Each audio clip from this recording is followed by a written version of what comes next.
Masahiko Kimura est une véritable machine construite de force, de discipline et de volonté.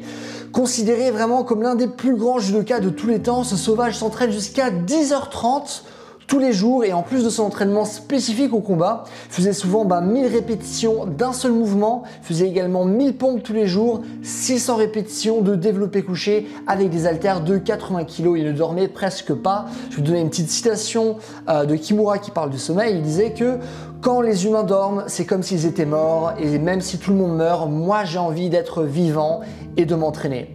Il était vraiment si extrême qu'il se pinçait pour ne pas s'endormir, mais il avait quand même une arme secrète, c'est qu'il s'endormait à l'école. Donc voilà.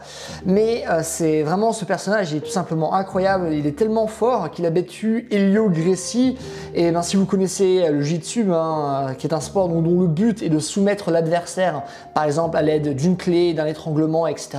Vous connaissez à ce moment-là sûrement la famille Gracie, à quel point ils sont bons en jiu-jitsu, et Kimura a réussi à soumettre Helio Gracie, et a priori c'est pour cette raison que le verrou de bras inversé porte aujourd'hui son nom. Donc pouvoir soumettre quelqu'un comme ça, c'est vraiment quelque chose qui est tout simplement incroyable.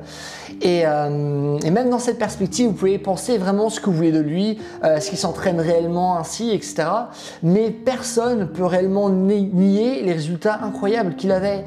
Et dernièrement, ce que je trouve aussi particulièrement intéressant, c'est que certes, il était un expert en judo, mais ça ne l'a pas empêché d'être ouvert d'esprit, de s'investir dans d'autres disciplines, comme par exemple la boxe anglaise, ce qui était quand même rare à l'époque, sachant qu'il est né en 1917, ou même le karaté. Et ceci étant dit, ça n'a aussi pas empêché d'aller à l'université pour autant. Donc il était un expert, mais aussi quelqu'un qui se rendait compte de l'importance d'avoir tout de même une base généraliste. Et à vrai dire, c'est ce dont je parle sur ma chaîne.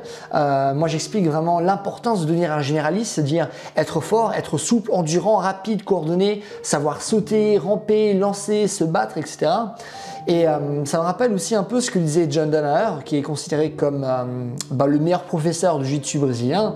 Il disait que pour avoir du succès dans une discipline, il faut avoir peu de savoir, mais dans énormément de domaines, et aussi avoir beaucoup de savoir dans quelques domaines qui sont très précis. Et lorsqu'on regarde l'histoire de Kimura, on voit qu'il répond exactement à cette règle. Et je vois pas comment on ne peut pas être tout simplement impressionné par la discipline de cet homme, le travail qu'il est capable de faire et à quel point il a travaillé sur son art pour devenir vraiment une personne extraordinaire. Et écoutez, c'est ce que j'ai à vous dire. Je voulais simplement vous faire découvrir ce personnage. Moi, je vais vous quitter sur ces mots. Si vous avez des questions, posez-les-moi, je vous répondrai. Et si vous voulez apprendre à avoir un corps qui est fort, un corps qui est souple, utile, qui sait bien bouger, n'hésitez pas à vous abonner parce que je parle justement de ces sujets-là sur ma chaîne. Et en attendant, je vous souhaite une bonne journée. Bye!